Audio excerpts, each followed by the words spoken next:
All right, so if you've been following things, by the way, this is Group D, not Group C. If you've been following things in Titans League, you will have known that Group D could stand for the group of death, but also the group of delays. We have had various delays for sicknesses and travel and whatnot. We are being as accommodating as possible while also being on them. And so for Dogao and ACCM, they're going to have to play multiple sets over the next couple days. Dogao in particular has only played one set, and that was a set against Nikov. And he lost that set 2-1. Dogao's playing as the Chinese here. We have ACCM playing as the Aztecs. And guys, ACCM has played 2 sets, so this is his 3rd round. He won 3-0 against Bad Boy, and then he lost 3-0 against MBL. And I was just saying that this group is so competitive that I really think it might come down to who is losing a set but getting a win out of it. Like Dogao, for example. You know, he got outplayed by Nikov, but he was able to get one of those wins. Played a fantastic game in that win as well. ACCM being 3-0'd by MBL, obviously not so good if Dogao goes up against MBL or other players goes up against MBL and squeezes out one victory. Very Arabia-style Civ matchup here on the map Serengeti, which is game number 1. And on Serengeti, you've got that one elephant, which is a rhino, I guess, in this case, which has just been brought in. And then you've got 2 areas where you have hunt. But this is definitely more awkward as the Chinese player than it would be on Arabia, I'd say, because Chinese really need that food. And ACCM has come forward, I guess, to try and lane, but ACCM could even be a pain and try and block this off if he wants. I'm going to just quickly, the chat here on screen is blue, and that's always just hard to see. For some reason, it just doesn't really look as good, so I'm just going to do a quick little change there. Sorry about that. At the same time, ACCM has to make a decision on what he wants to do himself. Oh my god, he's brought a villager forward. This is so smart. Oh my god, I love this move. This move is such a good decision based on the Civ matchup. And I literally just talked about it. Like on Arabia, Chinese, they have 2 boars, they pushed in a couple deer, they're feeling good. But on this map, you only have 1. And for Dogao, he was expecting to just sit at home and push in all of his resources. ACCM strolled forward with 1 vill and has lamed it. So this food is now unpushable, and it is going to rot away, and Dogao's going to need to make decisions there. Obviously, he's going to have his berries, but he will probably need to make a journey out to take that food and maybe even consider placing a mill there. So I love that start from ACCM. Obviously, there is a downside to it, and the downside would be that you've sent a villager forward, hasn't really been collecting resources. And he also rushed Loom really early as well. Also didn't get the scouting in on his own base, which could be a negative. And Dogao now could maybe steal these goats. But I think in ACCM's mind, he was thinking about it exactly as we thought about it and just said Aztecs might be able to fare a little bit better. Also, I'm not sure if he looked at this, guys, but just having some hunt near your berries is also really helpful. And maybe a reason you don't need to push as much. Yo, Rory, thank you very much for the stars here, my friend. I will definitely have a coffee on you. Probably not today. Not really in need of coffee right now, surprisingly, but I'll get to that at some point.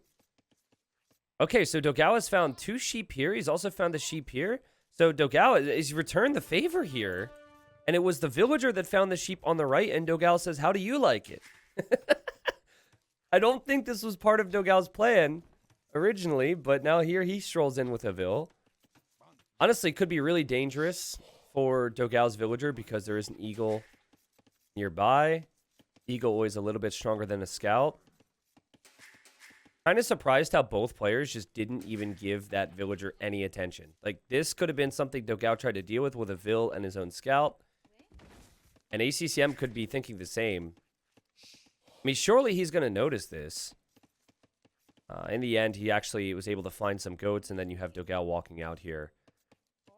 Oh, Dogao even getting crazy enough to even try and think about walling in the gold, but now Dogao gets spotted. Okay.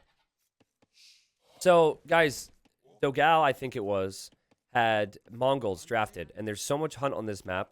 They're a great laming civilization. I was very surprised that he didn't pick Mongols. It's not that Chinese are bad, obviously, but they could have a more awkward start on this map. So we'll see what his uptime ends up looking like. He still hasn't clicked. Normal uptime is like 22 vills, so 23 pop. So he has been delayed here. He didn't want to idle his TC at all. His population will go down in a second because ACCM using 2 villagers, blocking with the eagle. There's no way. Dogao's not a big quick waller in these situations. Also is very well executed from the Vietnamese pro. And there we have the uptime. So, I mean, in all fairness, both players were delayed based on what a normal uptime would be by about a villager or 2. Dang. Okay. Dogao going home now. Dogao did make the mill, but again, notice how he doesn't have any sheep underneath his TC right now. Notice how he's on straggler trees already.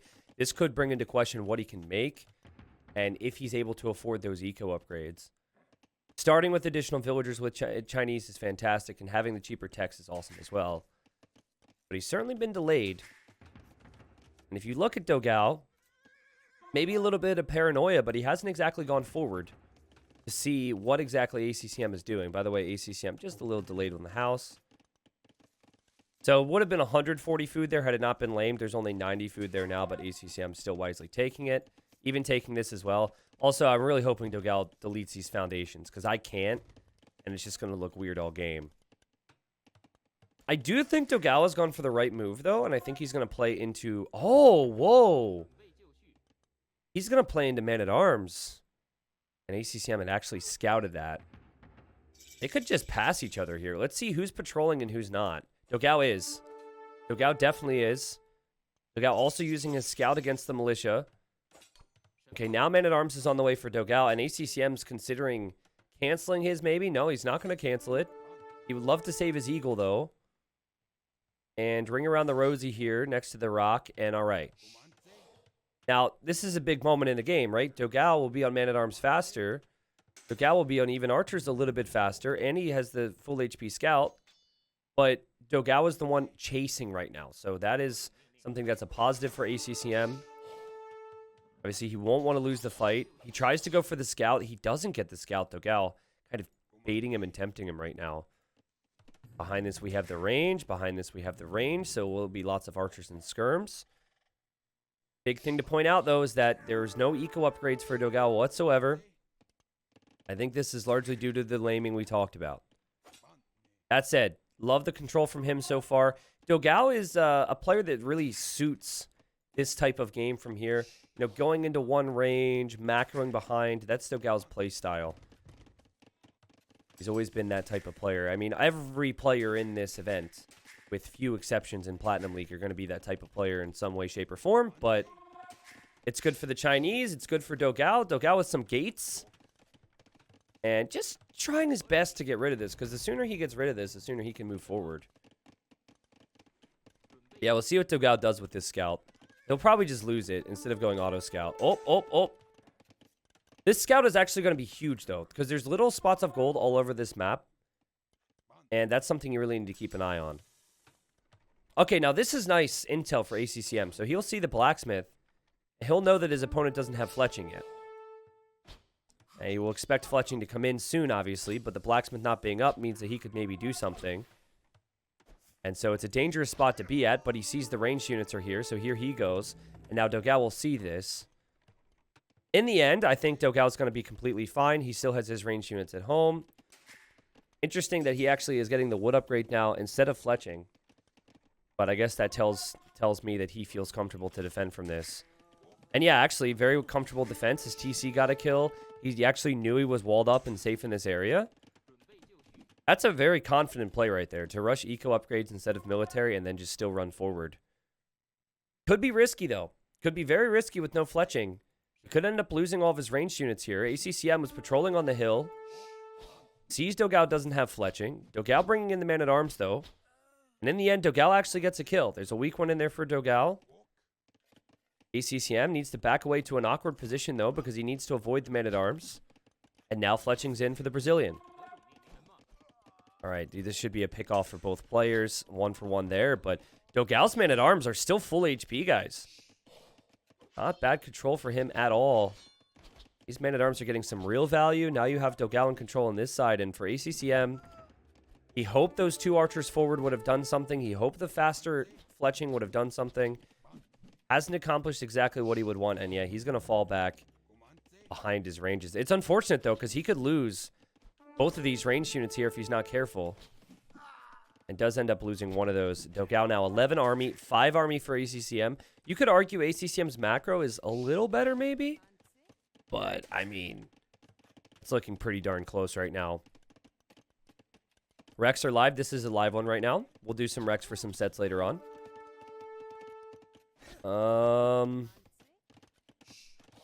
The market is probably needed in this situation if you think that you're behind. Because what you don't want to do is you don't want to just ease your way into a boomy type of game on Serengeti, where you add town centers. Actually, ACCM fortunate not to lose more villagers here. But yeah, I think he's just determined that this is a problem. And this is not the type of game where he's just going to be able to just play one range into two range, normal meta style, and be okay. He wants to gain an edge. Dogao behind this, walling up. Dogao playing this a lot more standard, you could say. And ACCM, I think, will sell his stone here, guys. I think he's going to buy some food and try and click up to Castle Age. What an awkward spot for him. But I do like how he has the archers in the back, just in case the man-at-arms come in and he's mainly using the skirms. Somehow hasn't lost more villagers there. We do actually have really good stats on the win rates and play rates of civilizations. I think I will make a video after the whole event concludes on the play rate and win rate. We'll also have different civ draft settings for past the group stage, which will obviously affect the play rate and things like that. But, you know, still, even stats on ban rate is something that I think would be valuable and interesting for people. ACCM does exactly what we said, and he clicks up to Castle Age. Dogao's got 500 wood. He's got plenty of farms. That's what he's thinking. I need more food right now. His food eco is going to be insane when he makes it to Castle Age, but he hasn't been able to break ACCM despite all this pressure here. He's still in a nice position, but I think ACCM is feeling comfortable enough to push out. And ACCM has been massing these Eagles here, and that's what the Aztecs will want. We talked about it in Doubt vs. Classic Pro yesterday. The Aztec player normally in this matchup is not going to want to play range unit v range unit. It just doesn't suit them quite as much. It's going to be Eagle, Monk as their game plan. But, oh, man. Maybe the Eagles needed to pop out a little bit earlier here. Some range units have been lost. Maybe not the end of the world for ACCM because, again, he doesn't necessarily want to rely on range units. But a little bit of control here for Dogao. Now, Gujaras and Hindustanis, I mean, they have incredible win rates, don't get me wrong.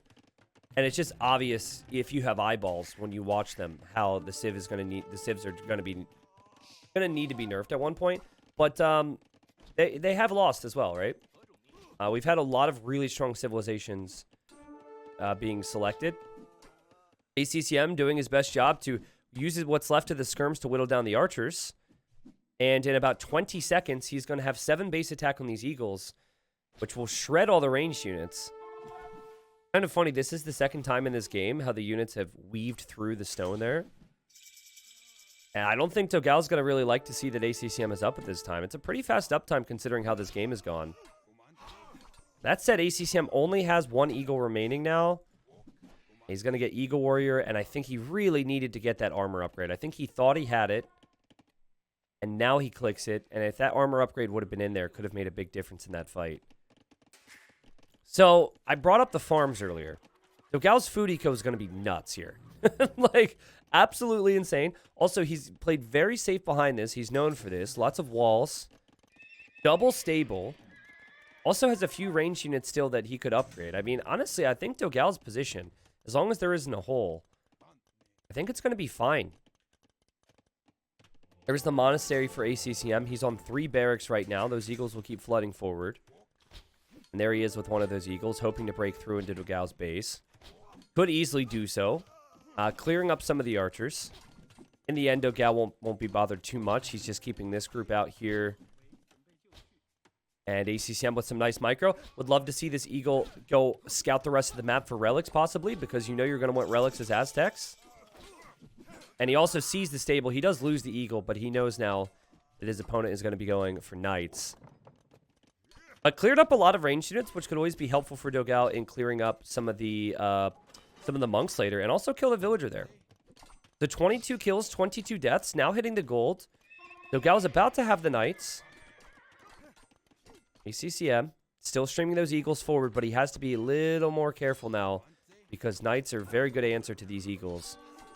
He's honestly just trying his best to snipe a couple of villagers when he has the time. This is going to be the 3rd villager he kills in the game now. And he kills another one here. Dogao's knights are out, but the eagles are so speedy, man. I think Dogao will be a little frustrated, but also he will get this important town center up on his gold. And he hasn't been losing any HP on his knights. Could lead to a very good fight for him shortly. ACCM not taking any stone. He's fooling on this gold. To me, it feels like this is going to be an all-in situation for him. Aztecs are one of the best at it. He acts like he's going to get a conversion, and now he just goes and he takes that relic home. I like it. That's going to be some necessary gold here. He does actually buy stone, so he is going to place a second TC now. Very good first game here. Also, I think that's auto scout for Dogao. Let's see if ACCM kills it. Auto scout. Auto scout. Auto scout on the move. Dang. Gurjaras are 19-19, and then Hindustanis are 19-12.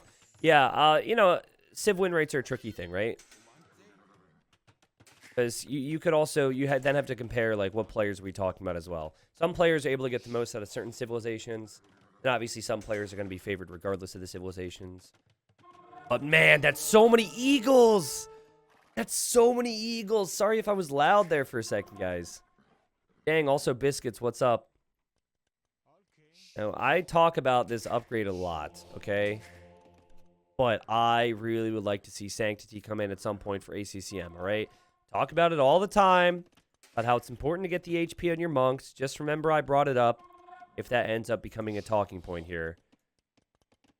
Dogao looping probably the wrong way. He thinks this is a good fight to take, and it would be if the monks weren't there.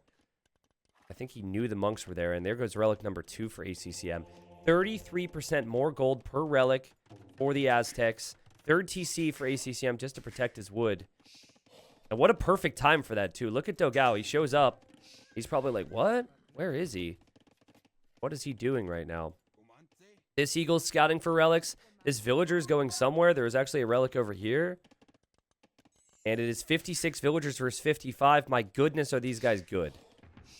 But guys, Dogao is able to keep his knights alive. Actually killed a villager there. But he's keeping his knights alive. And that food eco for him is good enough to go for knights and also longswords. Lovely addition against this. Monks are going to be such an important factor, I think, in these fights. Because converting a few knights would help you so much against longswords. Dogao with some revenge. So that's 2 villagers killed. This eagle is in here. And I don't think either player is really paying attention to it. I mean, maybe ACCM is. Oh, he actually had a conversion over here. There's more monks around. ACCM, though, his monks are very weak. Because he has not researched Sanctity. And those monks are going to go down before they get conversions. ACCM didn't really even attempt conversions with some of those monks. But he does get a pretty decent trap in here. I think Dogao will still take it. Killing the monks is always very important. 3 more monks on the way for ACCM. Dogao's going to end up backing away, but he actually needs some of his own monks to heal up. This eagle is going to be taken out.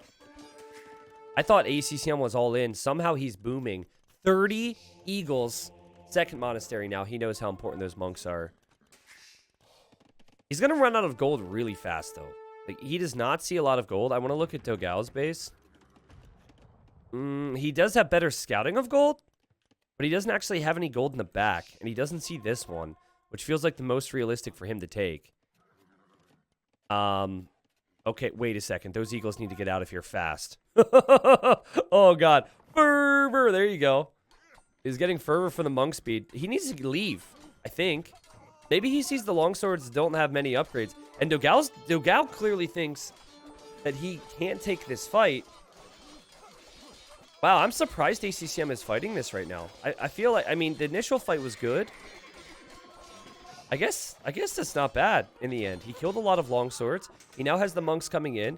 You get extra HP on your monks per monk upgrade with this civilization.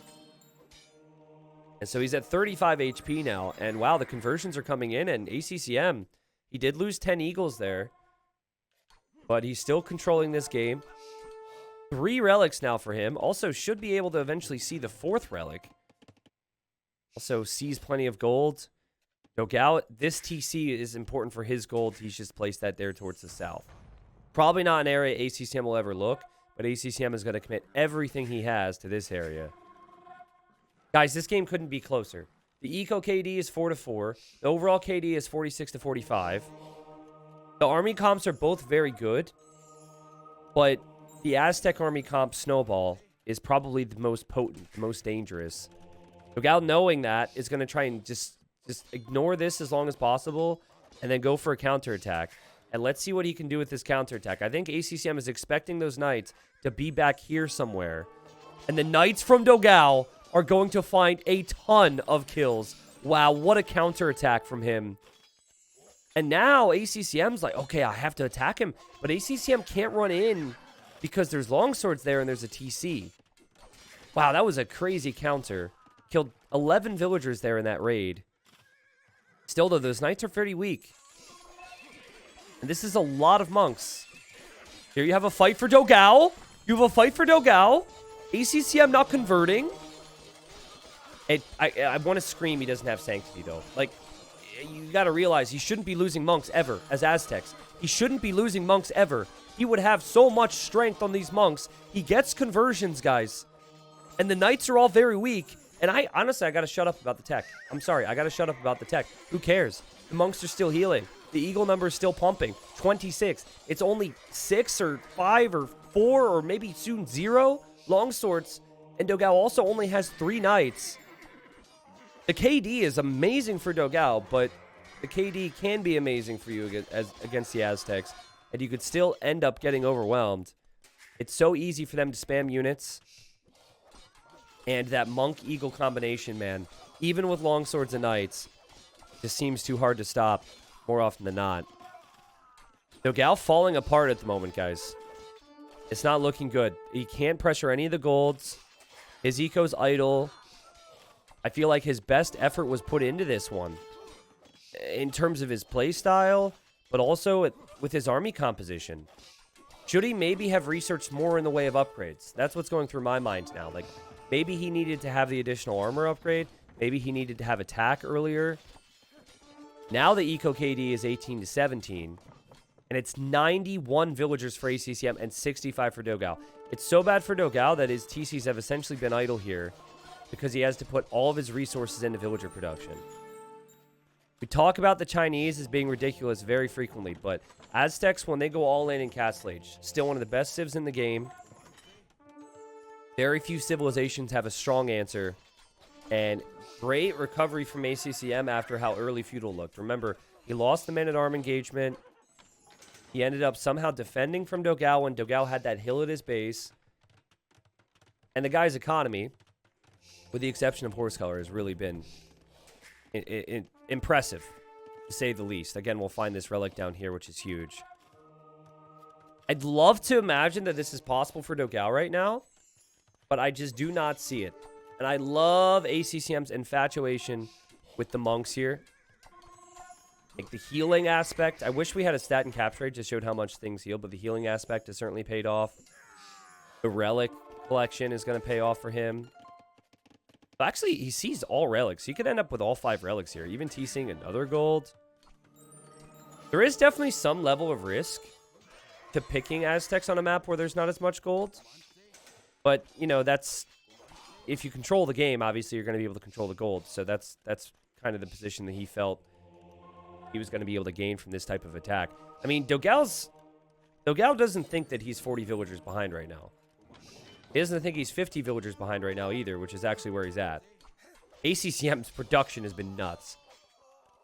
It felt like there was never a point where his barracks and his monasteries weren't queuing units, and then there was never a point where his TCs weren't queuing villagers. He is just placing more town centers because maybe he feels like Dogao could raid him. Archer ranges on the front will now mix in crossbow. The crossbow, a needed addition maybe if you see the full armor is in on these longswords. And, you know, the monks are maybe out of the picture. But dang. I really want to see total military HP and capture age. I think that'd be an interesting stat. Value, I think, is more important. But I can see what you mean. I selected, it does show it at the bottom left, as I'm sure you know, during the fights. We're actually going to change this table to be combined with this table soon, so you guys kind of see everything. But yeah, HP is an interesting one. I mean, HP is also a deceiving one, you know, depending on the situation as well. It's a complicated game.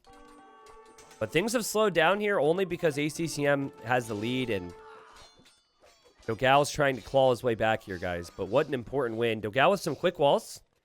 Eagles are trapped. ACCM also clearly has clicked them back here, thinking that there's a hole. But he's now got crossbows, and Dogao's going to need knights. Dogao's still struggling to get any type of counter in. I think Imp would make sense in this type of situation for ACCM.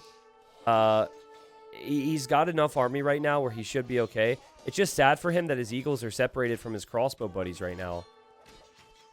He is getting raided over here by Dogao. Dogao's got a lot of army now, and there's almost too many town centers for ACCM to keep track of, I guess. Still, the Eagles can't seem to make it out. We have ballistics for ACCM. Just completely forgot about this area. Dogao. 100 population, though. Just now getting chain barding armor on those knights. It really says something that Chinese, the civ that starts with more villagers than any other civ, and has cheaper techs than any other civ, and has more options than most civs. It really says something that they couldn't get fully, that Dogao couldn't get fully teched in order to deal with this attack. It just shows you how insane it is. But also, I don't want to take a lot away from ACCM here, because to me, when I saw Knight and Longsword, I thought that he was going to be in trouble. And with the amount of conversions he was able to get, the fact that he was able to snag those relics for gold, there's still that other relic back here, by the way. This is impressive. I mean, more impressive than the fights for me was his macro. The fact that he is eco like this behind the attacks is this crazy thing. Yeah, I think he might have a suspicion that Dogao's down here. So he's going to drop a castle, and he can't because someone's farming there. You can't build a castle over a farm. Dogao desperate to kill this force right now. It's going to be tricky, though. That's a lot of crossbows with ballistics. Now ACCM will place this, and this might be the nail in the coffin for Dogao. Or I should say the final nail in the coffin, because ACCM's 200 pop. There's plenty of nails going into coffins right now with the control he has. Yeah, it's very hard to get the numbers. Good fight for Dogao here.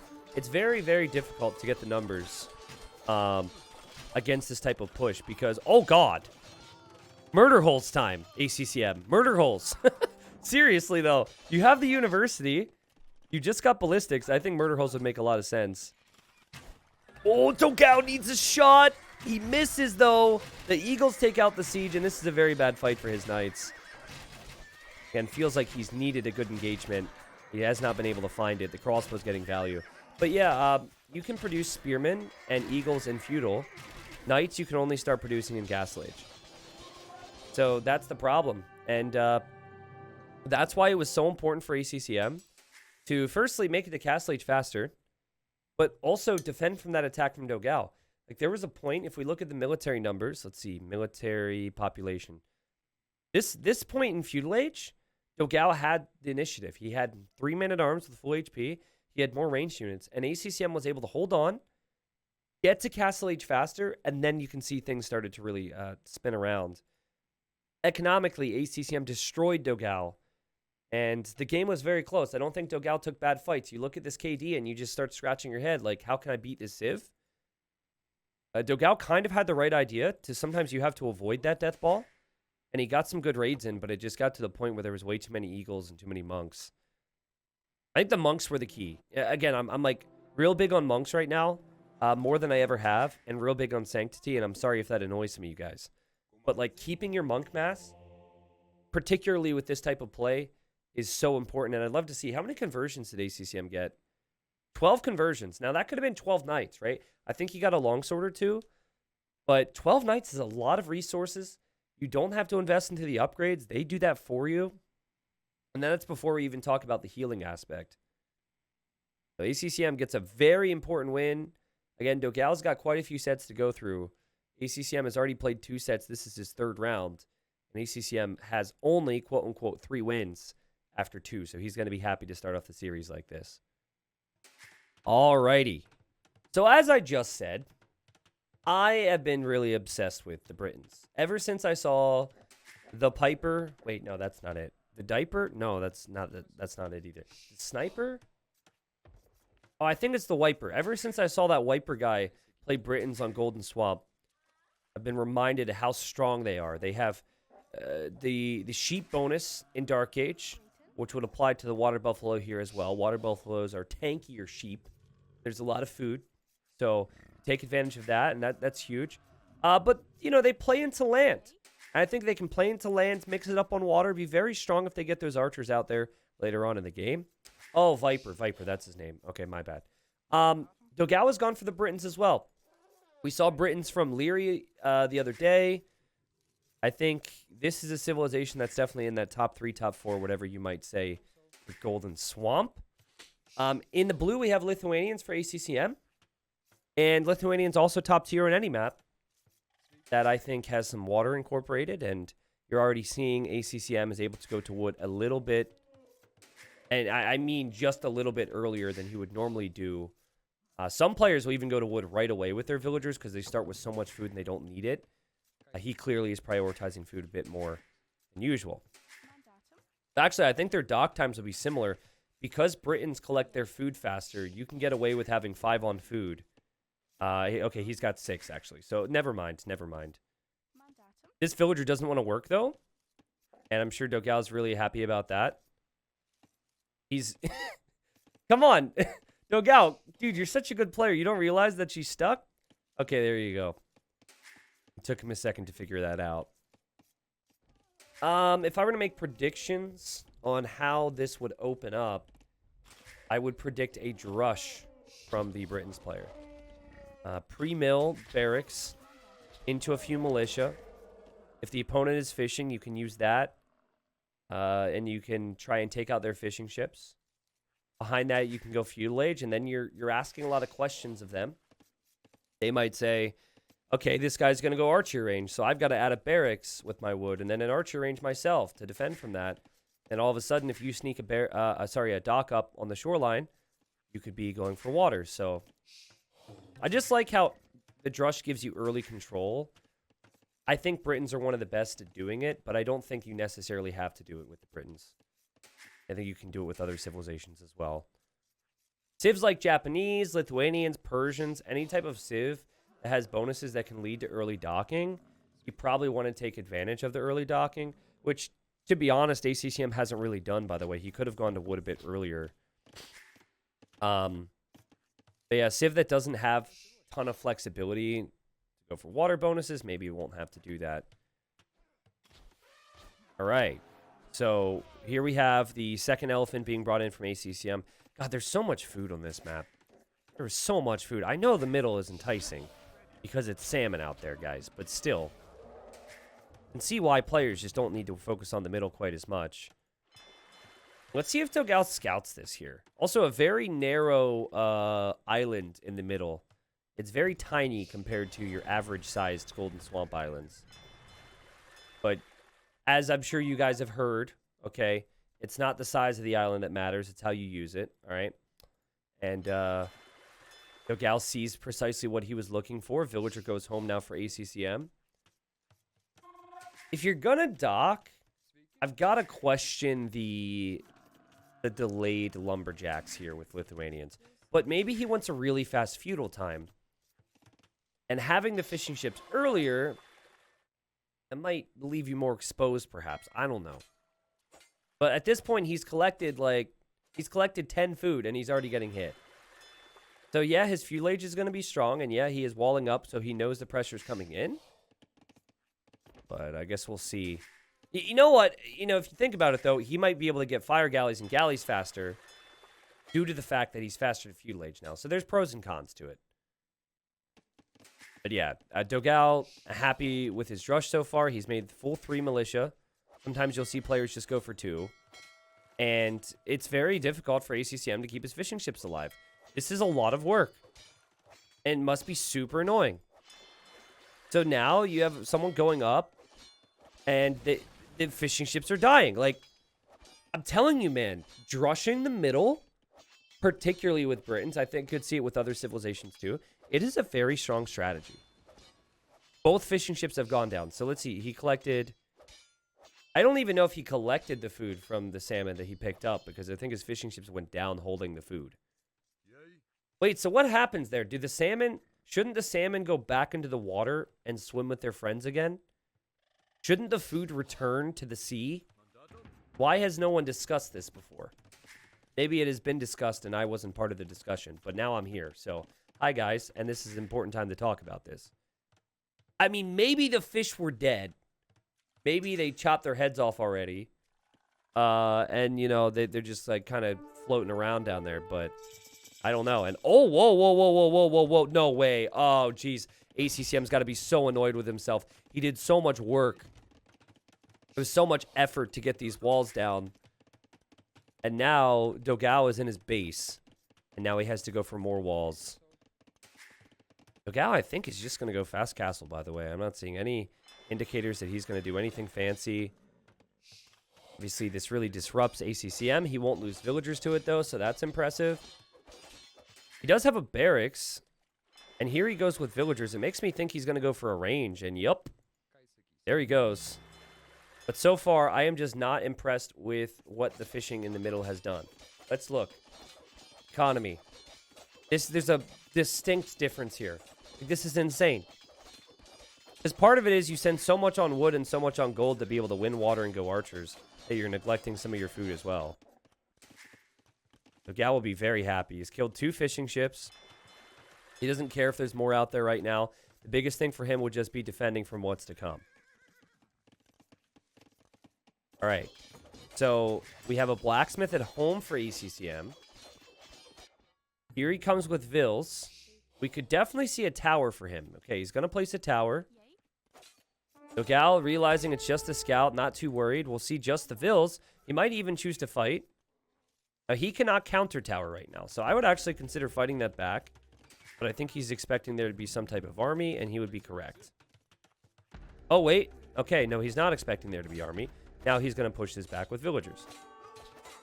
I mean, honestly, still could take this tower out. Villagers against towers are very strong. Dogao's close enough to the TC to pull back the weak ones. You would expect him to do so. There he goes. Okay, he has made a mistake. Still attacking the tower, though. More archers on the way, and now Dogao bails. And look at that tower. That is on fire. Painful stuff. House is going to go up. Berries denied. ACCM may be feeling better about his situation now. Villager, though, has decided to switch to the other side of the wood line despite being told not to do that. And she pays the price. Sadly, so does ACCM. You can see it's happening again here. Villagers will finish a tree, and they will try and switch sides because there's more trees. The tree is always thicker on the other side, is what they say in the business. And, anywho, villagers exposed, but Dogao has switched sides. Now, for ACCM, he's on 2 fishing ships, and Dogao is under a lot of pressure now. And Dogao has had to relocate a wood line. Dogao doesn't have any army right now. And Dogao, who really wants to take this tower out. This is actually a big deal. He somehow has been able to squeeze in here. ACCM, I think he wanted to repair it. Towers, archers, but pressure. And Dogao has lost another villager to this. And if he's not careful, could even lose more because the archer's here. Man, I thought it was going to be fine for Dogao, but this pressure from ACCM has looked perfect. ACCM gets another villager kill, and this tower could still be repaired. Oh my god, he repaired the house by mistake. Oh, no. It would have been perfect. I was really confused because the villager, it looked to me initially that the villager was repairing the tower. This is live. I have to keep going. I thought he was repairing the tower from like 2 tiles away, but he was repairing the house. Oh, jeez. And now his archer's running underneath the TC. This is a messy game right now. Holy cow. I mean, ACCM's eco is not pretty, okay? He still is going to need to deal with this at some point, but he doesn't want to send archers home because if he sends archers home, then he's not going to be able to pressure Dogao. That That was so funny, man. Okay, now he's got archers coming home. I would say maybe add a galley or two at this point as well in case Dogao wants to counterattack.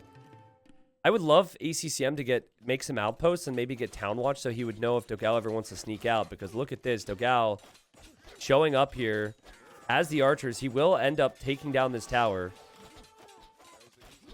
Overall, I mean, it's been a very close game. It's been messy. And it's been really tough for both at various points. But this has been a close game. I still think I prefer Dogao's position economically. But just barely, man. Just barely. I only say that because ACCM's got villagers walking around on straggler trees and no real control. And obviously, Dogao now take his berries again. And Dogao could maybe push out here shortly. But yeah, messy game here, guys. And such an important one. Group D's very competitive. I think the only quote-unquote easy set, let me put it to you this way. I'm not trying to be disrespectful here as another villager goes down. Or was that the archer? Actually, I think that was an archer.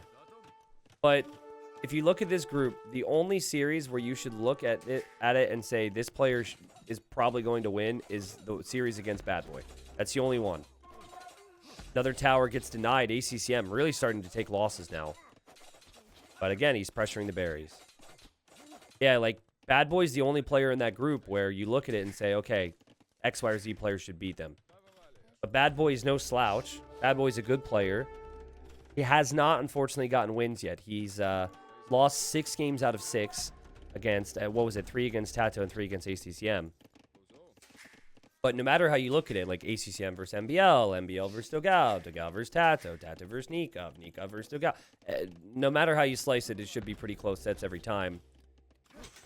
And so it's important for them to get their victories. Dogao's got a lot of sets he's got to catch up on here. He's had a slow start. He's going to be playing like 3 sets over the next week to catch up. And ACCM, he needs to play catch up in this game right now. There's a lot of ranged units. This would be where having that dock in the middle could help you. Still just not looking pretty for him, man. In the end, I think the tower idea was really smart. I just think Dogao had a couple intelligent plays where he knew he could batter down the towers. And then also, I loved how Dogao went to stone early himself so he could make his own towers. That was really smart. Also, love Dogao's micro right now. Archers against the villagers and skirmishers against the skirms. There's a lot of vills in queue for ACCM. That's a trend with him. So when I look at his eco, it's deceiving. I think he doesn't have food in the bank, but then he has 6 vills queued that he could cancel. But I like how he's adding a fire galley now. I also like how he's got quite a few skirms with the Lithuanians. Might be the one of the biggest go-to unit comps against the Britons. Speedy Lithuanian skirms. Britons, known for their archers. Right, we'll see if there's still weak villagers here from the Drush as Dogao's been able to get away. I think ACCM senses this, though. He knows something's up. Those archers are not there anymore in the middle. And he finds them, guys. He finds them. Dogao will lose his archers. There's no way he can get away here because of Lithuanians. Market for ACCM. I expect him to click up soon. Dogao's skirmishers in the middle, looking lost now. Great micro from ACCM and great control in the middle from him, too. There goes the final archer. He's going to die. See ya, buddy. And suddenly, game looking closer. And, ooh, Dogao looping some army over this way now. But look at ACCM, guys. He's made an outpost. He also is patrolling his spearmen over here just in case. I think he's actually checking to see if there's, like, what type of opening is here because he wants to go for a wall. Ooh, okay, so Dogao could definitely get some kills here. Oh, there's no town watch. Will ACCM notice this? Dogao needs to get some damage from this, and he's going to. This is huge. Meanwhile, they've got the fights in the middle, so ACCM might not notice. ACCM reacts, but has lost more villagers to archers than he would have wanted there. We'll maybe be able to save this guy. We'll be able to maybe kill that army. But there's a lot of army right now for Dogao that he can use on land. So, here's my preference. When you click up to Castle Age, if you're Dogao, make a dock. Sneak a dock up somewhere. I think it makes a lot of sense. Now, this is so creative from ACCM. He switched sides with his villagers, so now he's kind of trapped the villager in here. It's a small thing, but he actually should take the archer out of the group. because he doesn't want to run as fast as archers. He wants to run as fast as skirmishers. The skirmishers are faster for Lithuanians. And so when you group up different types of units together, they run at the same speed as the slowest unit. Dogao's going to corner himself here, so in the end, I guess he's going to lose his archers anyways. But it was just something that I was thinking, if Dogao runs around and ends up saving army, it's because that archers in the group, it would make a lot more sense to just not have the archer, and then it would be pretty easy to kill these archers here. In the end, it's going to be pretty easy anyways, I guess. Oh, there you go. Dogao did you a favor, and he killed your archer. Now look. See what I mean? Something that probably has only happened once or twice to these players, you know, so not something they've really thought about. We do have docks for Dogao, and I'm shocked that ACCM hasn't really been looking for that, but maybe he has. Maybe I'm wrong. He drops what I would consider to be a very good TC if he completes it, but a very risky TC in the first place over here when you're up against Britons and you never know if they have ranged units. He now will see the docks from Dogao. And Dogao is adding a stable so he can go knights. He's got tons of food. He also has enough stone to drop a castle here. So Dogao can do a lot. And this is before he uses the crossbows. And Dogao's archer micro is top tier. Britain's top tier with those archers. So looking pretty promising for Dogao. We have wood being purchased for TCs now. So ACCM sees the docks. Seems to be kind of giving up on water. And wants to push land instead. Getting elite skirm now. Does not know that his opponent has a stable, obviously. I guess on the bright side, if he sees knights, he can always run away. But it's almost like Dogao's waiting for him right now. Dogao's going to escort his crossbows across the sea. Miss out on that, I guess, because he's losing the villager. But he's fine. Here he goes. More fire galleys on the way for ACCM. Dogao getting armor, and he's hiding the knight switch still. Also, is it just me, or has Elite Skirm been researching for 3 minutes? What's the deal? Did he cancel that by mistake, maybe? I feel like he clicked that a long time ago. ACCM's decision to go for TCs earlier. Obviously, not a bad play if he gets the Vil lead. But it's very expensive for him, so he wasn't able to invest into much else here. And he will probably not get the War Galley upgrade at this rate, though I could be wrong. It still feels like it'd be helpful. Elite Skirm is now in. The crossbows, though, unable to do damage easily on this side because of the TC position. And ACCM able to get back with his skirmishers. Yeah, any other civilization, you're probably not getting back home in this situation. Dogao's obviously looking for the skirms. The skirms are going to run over this way to deal with any crossbows if they sneak in. And there's the War Galley upgrade. So, I mean, Dogao, you know, could have been trying to take out this dock. Wasn't really interested in doing that. He is going to waltz forward, though, and drop a castle, it looks like. He's falling behind in Vils. Both ecos looking very close, though. And that castle in the middle is very risky right now. If he doesn't have... Oh, God. Oh, God. If he doesn't have crossbows and then he falls behind on water, that could be a denied castle right there. Oh, ACCM with the perfect play here. And now, if he could land a demo on these fires, he could maybe take control of the middle here. The Vils are on the move, though. Dogao does have a lot on water. It's 7 on water versus what will be like 5 or 6 for ACCM. And then we have demos. And I don't know. Are they hunting for the ships? Or are they hunting for the knights? It feels like both. And that's going to be a really good demo. No, not really the best demo in the end. These skirms will weaken that fire ship and take it out. But Dogao still controls the water. And Dogao will complete this castle in the middle. Dogao's only win so far in this event, this is like such a clickbait stat. Because he only played 1 series. But I'm a caster, so I've got to say it how it is, right? His only win in this entire tournament, guys, out of 3 games was on this map. And I forget what civilization he played. I think he played Byzantines against Nikov. But he played very good, is my point. And he seems very comfortable on this map. He's got 65 eco, as does ACCM. He's got 3 town centers, and he's got control of the gold in the middle right now. And that castle fire is going to be so helpful to hold water. I think ACCM is going to really... He has more work to do, let's put it that way. No monastery yet. Nope, there's a monastery, excuse me. So ACCM will try and get those relics. For now, he's going to go out for a skirmisher raid. And with any other civ, when you know your opponent has a stable, that's probably not a wise move. In this situation, I actually really like the decision. I'm not sure if I like Dogao's decision to be so close to all this, though, when there's a dock there. You could easily get demoed down. Oh, jeez. I don't know if you can garrison in that dock right now, though. Yeah, it looks like he's trying to, and it won't let him. So Dogao could actually see that. But I think right now he sees these skirms. Immediately is queued up 2 knights because he saw the skirms. Still wants to keep his crossbow numbers up. He's going to send them towards the middle. He's now adding in War Galley, which makes more sense than fire ships at this point when you've got control. Also a lovely university position just to block that off, but also very helpful to get some techs, obviously. And oh no, Dogao! Oh no, what are you thinking, man? These crossbows are like, we can do it. Sure, we saw that explosive ship, but it can't be that bad. Ouch, man. The guy had Navy as well, and he still decided to move out like that. That's crazy. Not again. Okay, he's baiting him now. Dang. Well, the micro from ACCM with his Navy has actually been really good.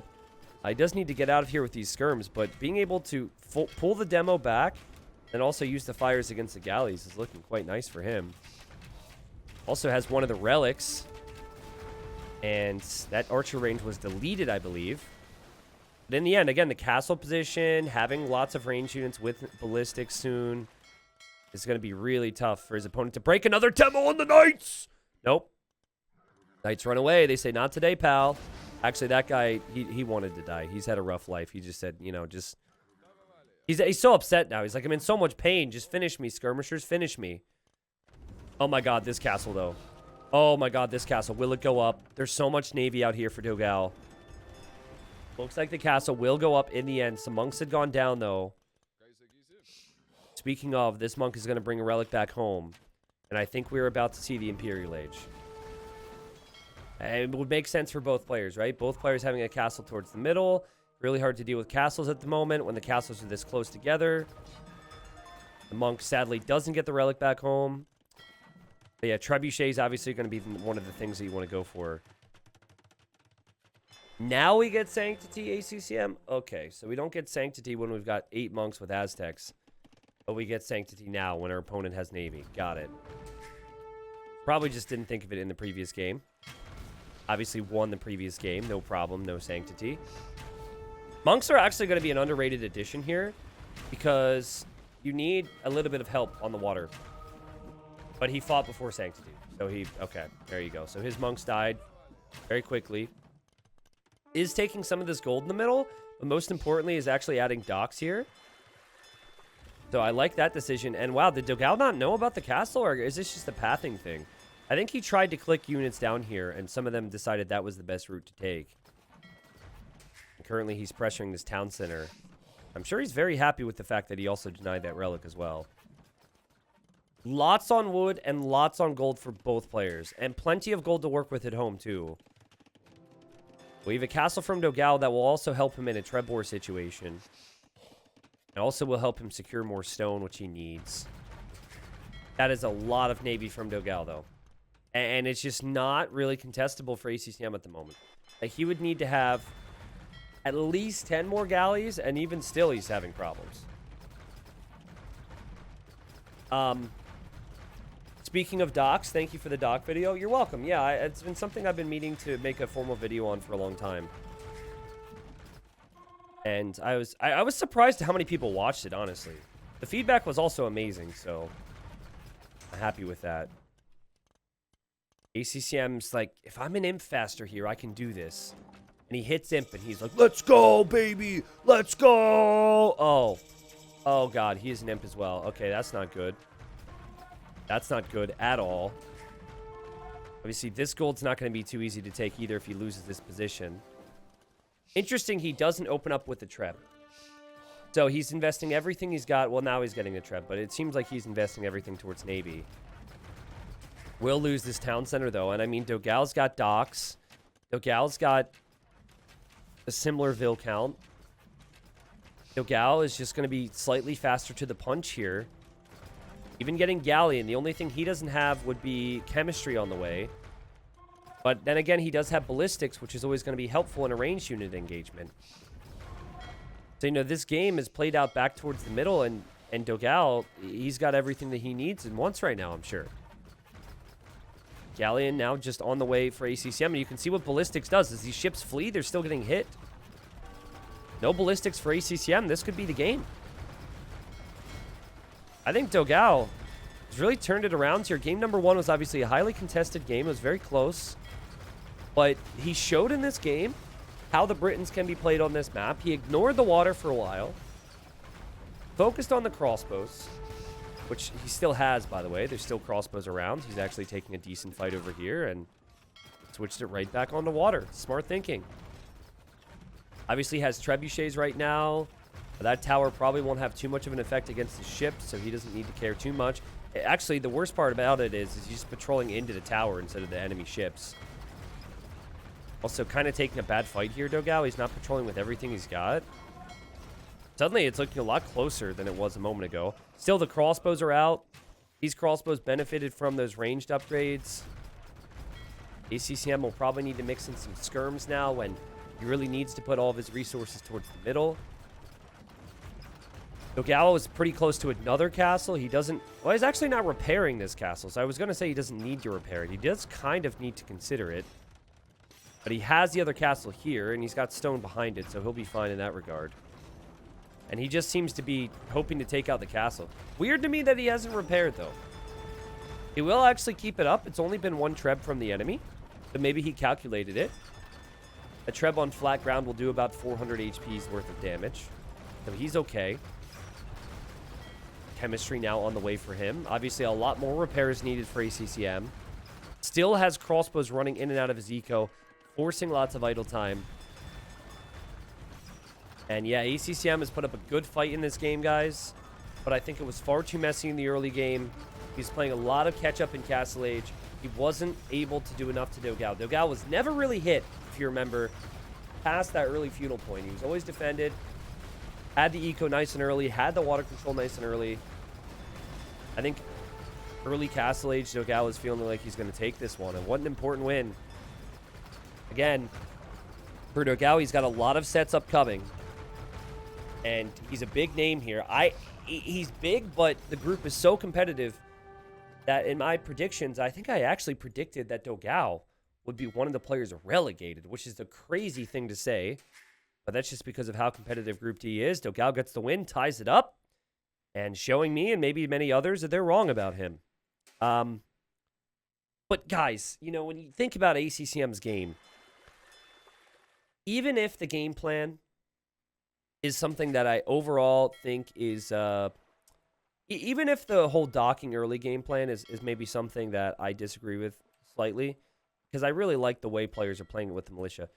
You got to have your walls down, and they actually have to accomplish something. This whole situation where you have walls, and then the militia and the scout get through, this changed things so much. Like, this changed the entire game. If the militia and the scout are not there, the rest of the game does not develop the same way. So for ACCM, you know, if you're trying to go back to the drawing board on strategies next time you play this map, you just need to think, well, if I'm going to wall, I actually can't let units in. In one house, the units would run right into the TC fire. It was, at that point, a drush that was so much more effective than what Dogao would have even dreamed of. I think that drush ended up killing a few villagers later on as well, so it screwed up his economy, screwed up his focus, and screwed up his momentum there in the early stages. Dogao eventually, like we said, you know, defended in feudal, took it on towards Castle Age, and never really looked like he was going to stop from there. So I can't see what you guys see because I'm a bad streamer. Okay, now we go. Now we can confirm that you guys can see this. We have game 3, and there was some heavy speculation on my part. Heavy as in like 20-second speculation on what the civs would be here for game 3. Because ACCM I think picked Berbers in his draft, expecting Dogao to possibly go Mongols. But then Dogao also had the Mayans. And I think in the end, ACCM figured that if he would have gone like Berbers against Mayans, he wouldn't have liked that matchup. And he liked Hindustanis against Mongols and Hindustanis against Mayans a little bit more. They weren't 100% certain what civilizations would be picked. We have seen Hindustanis quite frequently. We've seen Mongols in less frequently, but in situations where there's a lot of hunt, and there's a lot of hunt on Ravines. Ravines, you start with the outpost. Ravines is generally pretty easy to wall, but you do need to fight to wall it. It's a very different map. Double berries, double gold, double stone around your town center. And then you have to expand elsewhere. Is Dragonstar playing in Titans League? Yes, he is. And I'll actually be casting one of his sets later on today. He's been doing pretty good, but does need to get some good results to make sure he stays up. He won 2-1 versus Barrels. And I'm trying to think what else. 2-1 versus Barrels. I mean, you could watch that set in the T90 Extras channel. It was a really good set. In fact, he kind of like pulled a rabbit out of a hat in one of those games near the end there and got a win I didn't think was possible. Yeah, he's playing very well, but, you know, it has to make sure he continues to get results. Otherwise, he could be relegated, right? Why is Sato in Gold League? Well, Robo pretty much answered it. He's not played in many tournaments over the past 12 months. So he had a poor seeding through tournament points, exactly. And, you know, it is interesting, right? We've had some other players like Fat Dragon, for example. I mean, there were players that are just outside of that top 24 from tournament results. And, you know, you could say on paper, okay, we think this player is good enough to be top 24, even though the tournament results might not reflect it. But if you've been paying attention to any Gold League results, there's definitely a few names that are showing that maybe the tournament system that we've selected to kind of place the players is actually kind of spot on in some ways, right? Daniel, probably the biggest example right now in Gold League. I think if we would have asked, let's say, the top 15 players, a lot of people would have maybe put him in the top 24. The guy's bottom 2 in his group right now, and I believe he can come out of that. But the fact that he's bottom 2 in his group is going to be rough. But Sato has been good in team game tourneys. Well, yeah, so is Anatov, and Anatov's not even close to the top one. He's not even ranked in the top 100. So if we're going to start placing players for 1v1 events based on team game tournaments, I think we're going to have a very different scene, my friend. I do not think that's the right way to do it. At all.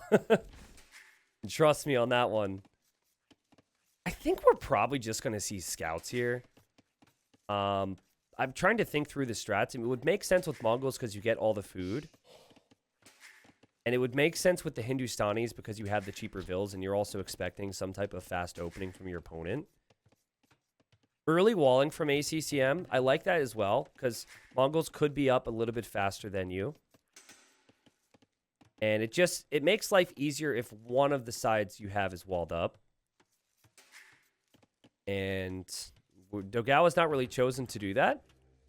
But it looks, yeah, you can already see he's thinking about maybe walling this way. You do have to leave some of your base open. Trying to full wall the front of it is far too risky. Both players have pushed in the majority of their deer. They've got plenty of pigs. They've got berries to work with. And then obviously the farms. Do you plan on organizing a LEL version of TTL? Very unlikely. A lot of people heard about this and they got really excited there would be a low elo version. But I think a lot of people don't realize how many low elo tournaments are actually going on. There's a lot. If you just keep your eye out on Discords, we even do, running events in our own Discord, the subreddit. There's actually lots of events for mid to low elo players. If you guys are interested, you just kind of got to keep an eye out. Now, I'm not saying I'm not going to do an event for low elo players, but having a promotion relegation system that goes from the very top to the very bottom would mean that we would have to have like 30 leagues. which would not be realistic. So it's not going to be tied into this at all if we ever do anything like that. Okay, so ACCM going against what I had thought. He's already sending a vill this way. And he's going to add a stable. I guess it does make sense. This wall doesn't. He doesn't have it fully scouted, so it's kind of funny. But he's going to add his stable there. And, oh, he sees the militia from Dogao. So he gets surprised, and he changes his whole strat now. And he has gone for the archer range. Now, this would require him to make it to gold. Dogao, surprise against ACCM. And ACCM, okay, I'm surprised by this because to me, I thought he was going to react here. He clearly saw it, but the villager somehow protects herself. Well played.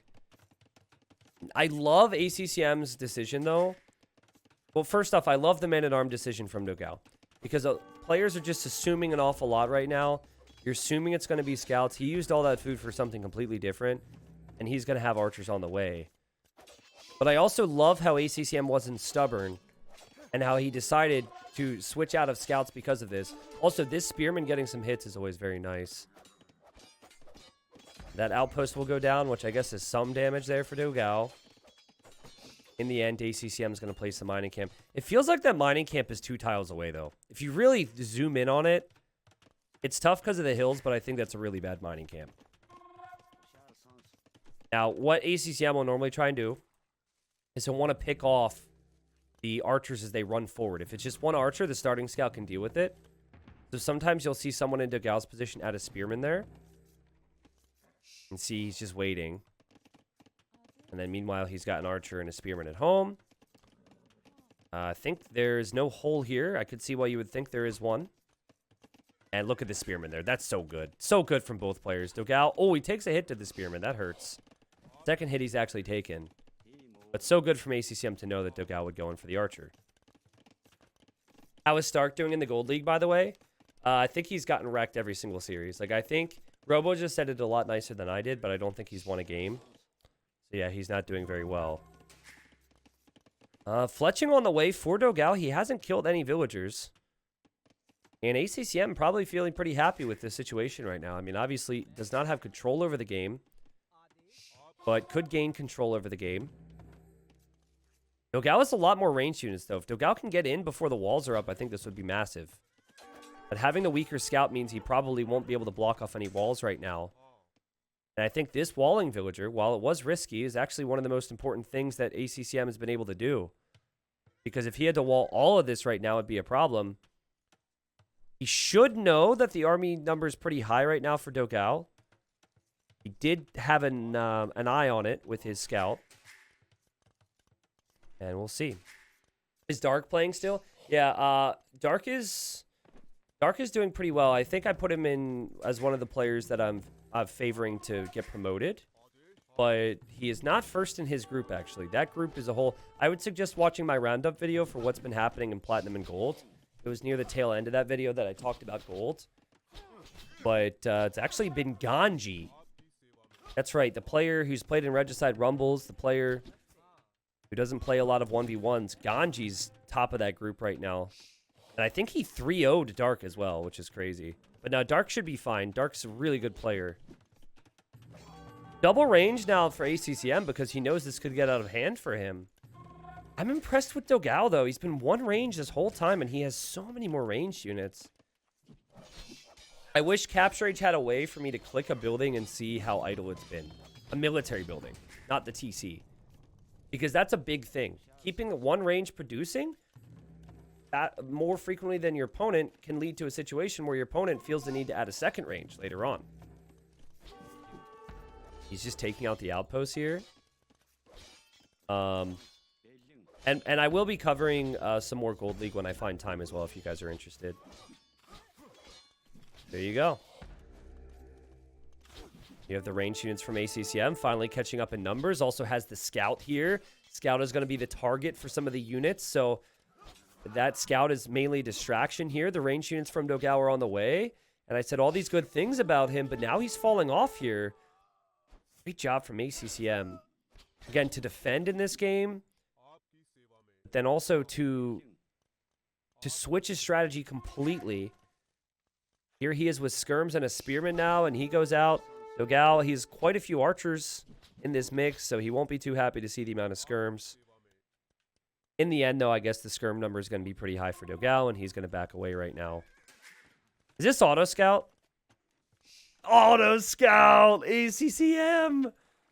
Oh, jeez. Is he going to lose it? Auto Scout. Auto Scout. Pro Auto Scout. Let's go! Dead. That's kind of funny. It's interesting to see a pro use Auto Scout there. because I feel like the majority of high-level players would set waypoints around the map first. I feel like I should be criticizing that. You know, there's lots of dark spaces on the sides that he could have set waypoints on. So a bit lazy there for the Vietnamese pro. And now Dogao suddenly shows up with all these skirms. I mean, at what point are they going to stop with the skirmishers? Feels like never. But yeah, we are going to see Castle Age come in here shortly. Well, still very close game. There's more range units on the way for ACCM. ACCM also has more food in the bank. Again, think about how many villas have been created since they arrived in feudal. What's that, 20? And then isn't it 40 food to make a villager as the Hindustanis? So 20 times 10 has been the food savings. And you can kind of see that reflected in the amount of food that they have here. Now, obviously, we've got upgrades. It looks like they're even there. Also, the skirm numbers. You know, it's hard to really know exactly how much food has been spent entirely. But that Mongol window, guys, that time window, that early aggression has passed. And now you look at Mongols and you think, well, this Civ maybe can't compete with some of the things that Hindustanis can do. Hindustanis have the cheaper villagers. Hindustanis have fully upgraded elite skirms. Mongols can't say any of those things. Then you've got the camels that attack faster. I guess you can't go knights, so it's kind of hard to kill Dogao here. And Dogao is going to switch into the Mangadai, guys. He's on stone. He needs to buy some food to get up to Castle Age here. And I guess it's still just going to be range units for ACCM. Also being extra safe with house walls behind his palisades. I wonder if ACCM spotted the stone there. I don't think he did. I did not see the stones being mined. I'll never use auto scout, but if my scout survives to late feudal, I'll send it to some corner and forget about it. Well, just to be clear, I don't think auto scout's a bad thing to do, but I think it is very... I think it's very silly to use it at this level if you haven't just waypointed the sides, because you should know that there's always a risk that it dies. So, you know, ACCM's had a very good game here, and I'm sure he's focused on other things, but not scouting extra golds on a map where expanding is very important is kind of a big deal when you've killed your opponent's scout. I actually have never seen Mangadai against Ghulams. I know that elite Ghulams have 8 pierce armor, and elite Mangadai do 11 damage, so I feel like Mangadai would still actually be pretty decent. I think the bigger talking point is going to be about, can you even get to Ghulams if Dogao opens with Mangadai? Like, Dogao's going to try and get to Mangadai when we're going to see ACCM mainly on ranged units. So ACCM, you know, maybe has a potential here to deny the castle, because he'll have crossbow. There's a lot of different things we could discuss. I switched to auto scout when I know I won't need it. Yeah, exactly. Like that's fine. Again, I'm just saying, like, maybe he could have delayed that a little bit. Surprised to see it quite as early. Okay, Dogao pushing back these crossbows. I think he'll be happy with this. I don't think he actually wants to go for elite skirm, though I could be wrong. Only 4 skirmishers makes me think he won't do that. House walling up the side over here so he's protected. Pretty protected on the side on the right as well. And now he goes for Bodcanero, and I expect to see a castle for Dogao. Where will he place the castle? He's going to place the castle there. So you have different approaches with the Mongols. Some people will try and get the eco going first. Other people will try and rush down the castle. I actually like the idea of rushing the castle because I do not see how you can compete with the Hindustanis otherwise. All their bonuses are just so... They make Castle Age a better place. But no, like, Castle Age is just a breeze for them. The game gets easier for them as the game goes on. Whereas this is when the game gets a bit tougher for the Mongols, is my point.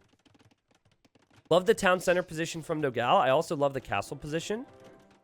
This is something that ACCM will see. And ACCM will hope now that he gains an eco lead. And I'm sure it's no coincidence that he's placed a TC over here next to a stone. So he will think about some stone maybe. But for now, he's going to have to use crossbow numbers. I don't see him justifying the elite skirm upgrade because that's going to be pretty expensive for him right now. He's at the limit. So I think it will just be crossbows against Mangadai. Lovely stuff from Dogao, though, to also have the castle, have Mangonite production, but also have the town centers as well, so he's not too far behind in villagers. Now, I like the castle spot, because if he places the castle here, then the army could always run into his base. Overall, I like the castle spot for Dogao. The bigger issue is a crossbow upgrade's cheap. The villagers are cheap. ACCM's forcing reactions here. He's forcing even a scorpion now in a siege workshop. So I would expect Dogao to fall behind a little bit with villagers. You see the villagers transferring to stone. ACCM is expecting that there's going to be a time where the crossbows just don't do enough for him. And he knows that time will be coming sooner rather than later, so still having crossbows obviously important. Good eco upgrades for him as well. Oof! Ouch, that actually hurts big time. Yeah, he's going to add a siege workshop now, thinking the scorpions might be bold enough to move forward, and I think he'll have to think about a castle spot soon. Anyone else really curious to see how Gulam and Mangadai do? The thing that I found with Gulam is that they don't feel near as strong in the Castle Age. Now, I think they're too cheap for what they do. I think they've been given to a civilization that has too many bonuses. We've talked about this, all right? I don't know who. I said the guy's name must have been Mark. If you heard my whole thing that I was joking about a couple weeks ago. Some guy got a promotion and said, hey, let's give all the bonuses to 2 civs, and then the other 2 civs in the DLC we'll just forget about, basically. And I called him Mark. But, you know, so I don't know who approved it. But anyways, I don't think Gulam Pierce Armor is that good in the Castle Age. Isn't it like 4 Pierce Armor? Once you get 8 Pierce Armor with Elite, that's quite strong. And it's actually very interesting how the civilization doesn't get the final armor upgrade on their infantry, and they still have 8 Pierce Armor. There's a big jump in Pierce Armor between Standard and Elite. But yeah, the cost of the unit makes it so strong, you know, combined with the stats that it has being pretty solid. But we do not have a castle yet, guys, and these Mangadai have been running the whole way around. ACCM, he's next to a Scorpion right now. He will see it. He will take out the Scorpion. And he's added a few skirms. As you can see, he's nervous. He's worried about this. Now, Dogao does not have stone right now, which is interesting. I'm sure he could find some, but not actually mining stone for another castle. 70 vills for him, 73 for ACCM in the end. Very close game, very close series. Score 1-1. I would expect the food count to be floating for both players. And maybe it'll actually end up being close, right? Because one person has the cheaper vills. But that person's making Elite Skirmisher and maybe even the Gulam, which costs some food. And then Dogao's not spending any food on anything except villagers. But yeah, I could actually see the imp times being pretty similar. Normally, I would say the Hindustanis would have the better imp time, but we'll see. Regular Gulam only has 3 Pierce Armor. Yeah, now I think against Mezzo Civs, it's insane because the Gulams have a bonus against Eagles. So it's anti-archer and also a bonus against eagles. It's a crazy thing to have. But yeah, I mean, like Dogao can't be taking these fights here. Dogao's going to have to run away. We're going towards imp here, guys. And I'm very interested to see if Dogao's going to continue with Mangadai or if he just gives up on the idea. He is on this stone and he's also on this stone. So he's trying to get as much stone as possible. And then there's the castle for ACCM. 1 relic for both. They know this will go late. Here comes the crossbowman for ACCM. Boom! Big shot for Dogao. This is massive. This could lead to the castle being denied. He will actually get to the minimum range of the mango, so it's good damage control, because it could have been way worse for him. But obviously, that Mangadai mass is looking strong now, and this castle needs to be rushed down, man, and it will be. You can tell he's concerned, though. Still mixing in those elite skirms, like we said. That monk is not going to make it back. Rip to the old man. We could see Dogao's monks make it over there. But Dogao actually has to be careful with his monks. He's currently hunting for the crossbows, but these 2 monks are traveling together. And, oh, he saw the outpost. I think he has an idea the skirms are there. And pretty good move from Dogao to back away. Feels like this side is going to be very important. Like, Dogao is placing a castle very close to where he knows there's a castle. Also feels like these skirms are going to move out uncontested. At least until some siege shows up. And this civilization has full upgrades on their stable units. They also have amazing skirms. So I know we're talking Gulam, but why would you even tech switch right now when you can just open with amazing skirmishers against Mangudai? That's fine. Like, I feel like skirmisher camel could be really good, right? Because the Mongols are going to switch into Hussar. I love how Dogao has used the mobility of his Mangudai, though. Like, yeah, on paper, you don't want to be moving out against skirms with all these upgrades, but you have the faster unit. Lovely castle spot for him here. We have to imagine he will complete that one. Dogao runs in, and then he's probably sensing the skirms are on the way. He would be correct on that. He hasn't seen them just yet. We do not have a single Gulam on the way. These skirmishers are still able to get enough value right now. 39 on food for Dogao. So here's where it gets tricky with Mongols. So, yeah, you want elite Mangudai. And maybe some siege would be nice as well. But you can only afford to do one thing at a time right now. That's a good shot for ACCM. So some players will actually skip elite Mangudai and they'll add a bunch of stables here. And they will open with Hussar instead. So they keep producing Mangudai. And there's the Gulam. They'll keep producing Mangudai, but they do not get elite right away. So I kind of like what I just said. I do not think, as Dogao is to see another castle here, I do not actually think that opening with just Mangudai is the play. Obviously, he's still going to produce them, which I think is good, but I think spending the food to go for Hussar against the skirms could be very strong here. Obviously, you've got other things, too. You could go Onager. You could go Drill. There's so many things that you can go for, which is very expensive. And it takes time for the Mongols to get there. Yeah, right now, I think ACCM is not going to go Gulam. Again, the Civ is stacked with options. He's going to go for the strongest camels in the game. Well, technically not even the strongest right now, but like one of the best camels in the game. Castles everywhere. And we're going to have stables here. So again, similar thing for ACCM. He has to make sure that he maxes out, I think, on skirms before he makes a switch.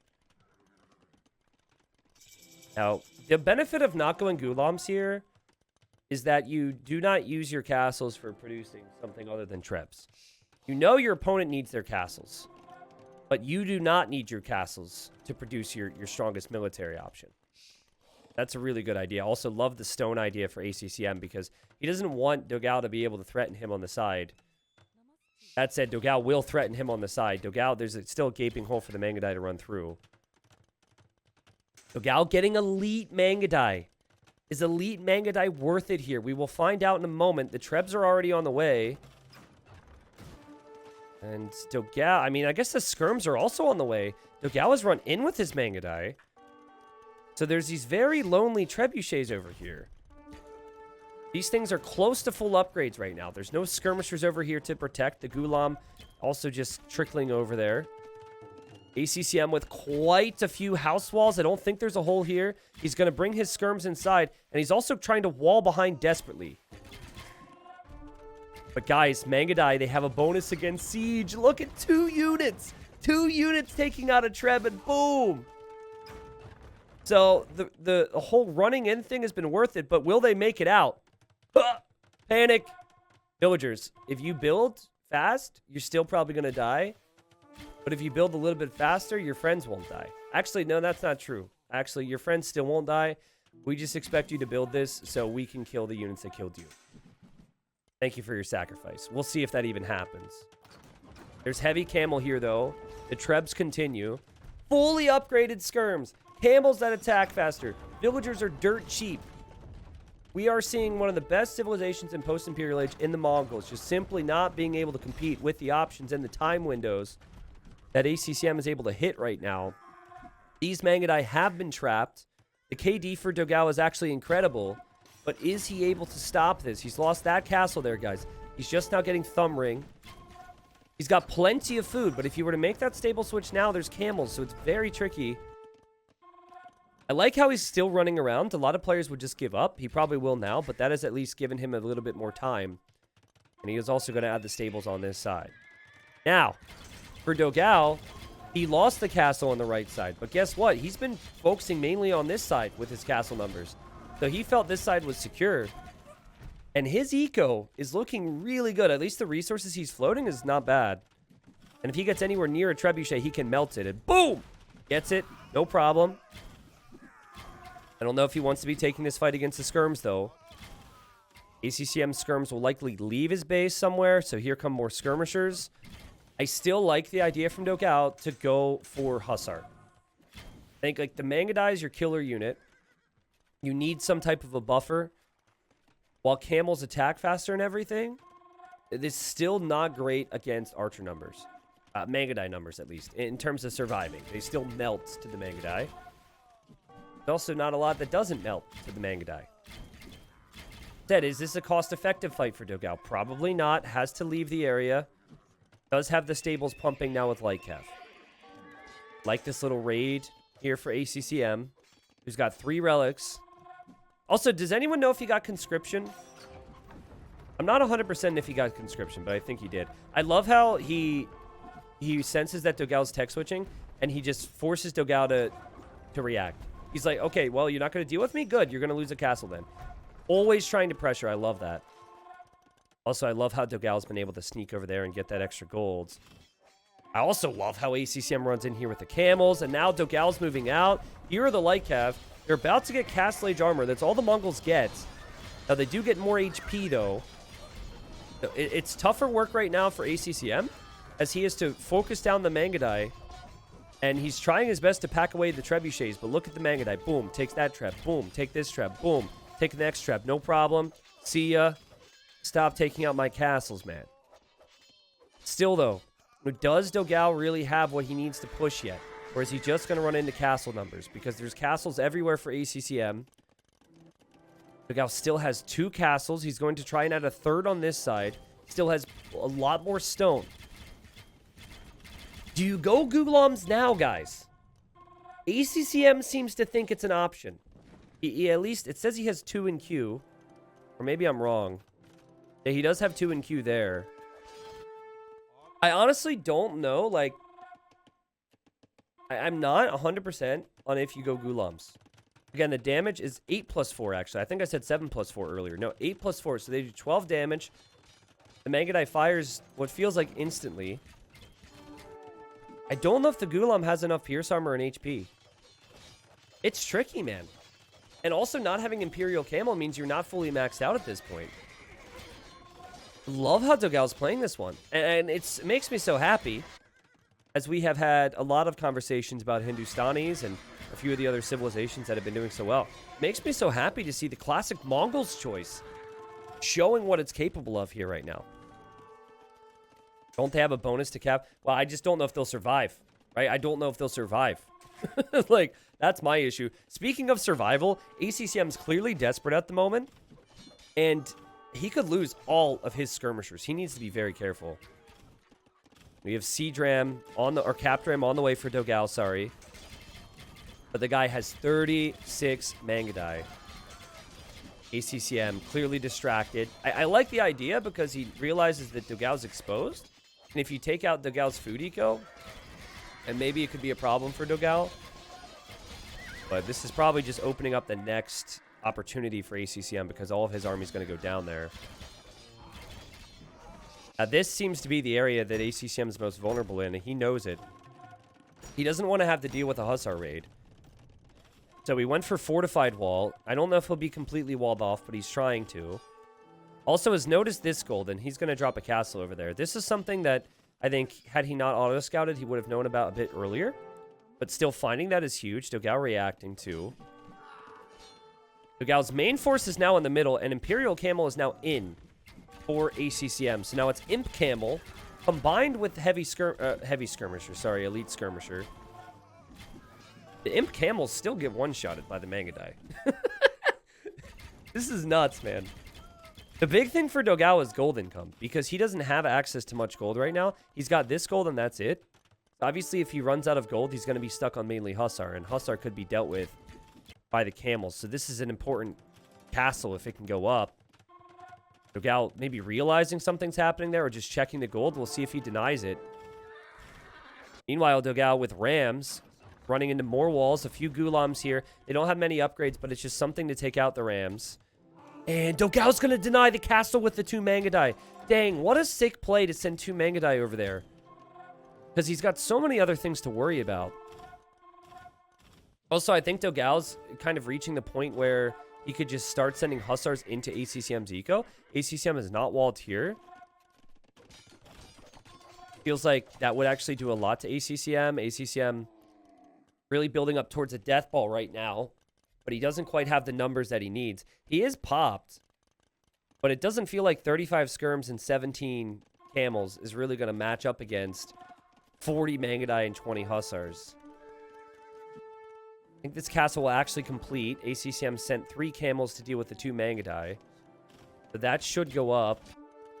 And then there's 1 single Treb for Dogao, who's finally getting siege ramp. Dogao tries to break through on this side. ACCM has swung over with camels now, guys. It is 200 population for both. Which civ do you prefer here? Which position do you prefer here? Because civs aside, Dogao is still running very low on gold at the moment. Whereas ACCM, he's mining more gold for now. He's going to add stables here because he knows that one's important. There's not a lot of gold left on the map, though. And it's 3-2 with relics, so this is still very close. Both players are now at a spot where I do not think they can easily take out castles. This one can be taken out, though. As I said that I looked at that, that's probably the only castle that can be easily taken out. These two seem pretty secure for ACCM. Maybe that one in the right corner will be an issue. Look at this. Dogao just runs in. His Hussars get destroyed. He's got to get out of here with his Mangudai now. But he's still not losing many Mangudai, whereas a lot of him camels have gone down for ACCM. This castle goes down. If this wall gets broken through, the Hussars could start to run through and raid. Something we haven't had for Dogao against ACCM pretty much all game. This castle could be lost for Dogao, though. That's where he's taking gold right now. He's out of gold. ACCM's got a lot of camels in the queue. And some of those camels might actually be here to stabilize this side. Dogao's Mangudai are over here. Are they going to dive? Oh, man. Obviously, he needs to keep this up, but at the same time, he can't really stop that. He's really uncertain. You can see he's trying to decide on where he goes right now with that big ball. If this castle goes down, and that will be no gold access for Dogao now, though he has 1,100 in the bank. Also, more Hussars are on the way. He's definitely building up towards the middle now. ACCM might be expecting it. Camels are needed back here for ACCM, so I think that's Dogao's reasoning. I think he senses the fact that ACCM might not have everything in the middle, but I don't think he realized how much would actually be here. And now the Imp Camel's going against the Trebs, and actually the Trebs are in such a choke point that they'll actually survive. What a crazy post-Imp battle. ACCM's Trebuchet very exposed here. Having skirms on the other side of the wood line is nice for him, though. That Treb may or may not go down. The camels are clearing this up. Dogao's population's going down, guys. The army count for ACCM's insane. The siege ram there got picked off. We now have Grand Trunk Road. So that increases the gold income for the player who has gold access. And the Hussars are getting chewed up for Dogao. Dogao only has 40 Mangudai. Only. He's got more Mangudai in queue. Rams are going down, though. He's slowly losing some villagers on the right. Doesn't really have a lot of control over this game. It feels like he needs a big raid on the left again, where he needs this middle area to work for him. Dogao has spent all of his resources to get to this composition. The KD's insane. But ACCM with Imperial Camel and Skirmisher, a better gold control, is going to take out some of these Trebs. At what cost? We'll see. And I think he knows. I just have to kill Mangudai. Yes, I have to lose like 10 Skirmishers per Mangudai, but it's worth it for me. It's worth it. It's worth it. It's worth it. It's worth it. It's worth it. And his micro has been really good here. Now, if he runs out of gold, then there could be some big problems. But he's got Hussar as well. He already has the stable upgrades. He could go for fully upgraded Hussar. And the Mangudai number is still lower than it was before. Dogao, though, is going to hop to the other side of the wood line, and he says, hey, this is convenient. Boom. Takes out one of the Trebs. We'll take out both the Trebs. Oh! He won't take out both the Trebs, excuse me. God, what a game, though. What a crazy, crazy game. I think we have seen the power of both civilizations, though. pretty clearly. I think we've also seen how important it is to have additional gold control. I'm looking forward to looking at the stats to see how much gold was actually brought in this game. Dogao has sacrificed a lot to get to Mangadai. And there's still 2 units out here that just do so well against him. I mean, maybe Onager, right? Like, maybe a few more Rams. Look at ACCM. ACCM, oh, nice snipe there from Dogao, though. He just runs right in here with the skirms. He doesn't care. He'll lose skirms, but he can always create more of them. And all he wants to do is kill Mangadai. Boom, Mangadai. Doesn't get that one. Dogao in the castles. Like, this is some scenario right now. I'm not sure I like this from ACCM because clearly the stables are over here, but I like the idea of what he was doing a second ago. Maybe a teensy bit too bold. Dogao really wanting this goal. ACCM notices it. ACCM will send a camel or two. Is ACCM out of gold now, by the way? Have we reached the point where they could both be out of gold? Okay, Dogao found this gold again. There's 500 gold here. And then there is 84 gold here. And then there is 690 gold here. Actually, 680. And then plus some stone. And then, did I count this? I don't even remember. Basically, there's maybe 1,000 gold left on the map. But it's all in different spots right now. And then you have the relics. And that Grand Trunk Road technology also benefits the relic income as well. So that's going to be good for ACCM. Yeah, it feels like it's really difficult for both players to take out castles right now. Mangadai can snipe siege like we've seen. And then it's going to be a struggle for Dogao to get enough gold to push the castles when the imp camels are out there and the stables are all producing from next to the castles. Now, ACCM is going to get more of this gold than Dogao will. And Dogao, he's selling wood constantly right now just to get a little bit more in the way of Mangadai production out. Gulam isn't coming. ACCM's out of gold. Yeah, exactly. I don't think Gulam would be a play here. I like Hussar, though. If you reach a point where you can't produce Imp Camel, you should definitely be going Hussar. And he already has the upgrades from the stable units, which would then apply to Hussar. And, okay, so Dogao's trying to break through here. And ACCM is just like, well, we kind of have to give that area up. And we'll just fortify behind it where we can. He realizes how important it is to take a castle out. Xavier, unfortunately, Mongols have very poor options other than what they're doing right now. Their skirmishers lack the final armor upgrade, and then they don't get halberdier. So any other civ you could consider getting halb, but you do not actually get that technology if you're the Mongols. And I would say it's a mistake to go for pikemen. Pikemen are just so bad compared to halb, and it's about population efficiency. You want the 90 or so strongest population you can make. Look at this choke point right now. Look at this. So Gao's Mangadai are trying to get close enough to be able to get the Trev, and he actually cannot get there. Plug the hole. Oh, man. That's funny. Someone get a plunger, man. This is clogged. Actually, I think the Mangadai can get it from here, and he will save his castle. Dang. I actually think this choke point is better for Dogao because, well, it depends on if the skirms are hitting Mangadai or not. But the Mangadai can freely fire fast against the camels. And then the skirms fire a lot slower, and I don't know. I mean, then again, skirms don't cost gold, so I don't know. It's really tricky. Really, really tricky. Still a little bit on gold for ACCM. We're seeing it here. There's 300 gold from that remaining now. The KD has been even. The series has been even. The results in the group, it will be somewhat even between these players after this series, though obviously Dogao has one more set to play. I don't know about you guys, but I started to lose faith in Dogao once he ran out of gold and he could no longer contest this right-hand side.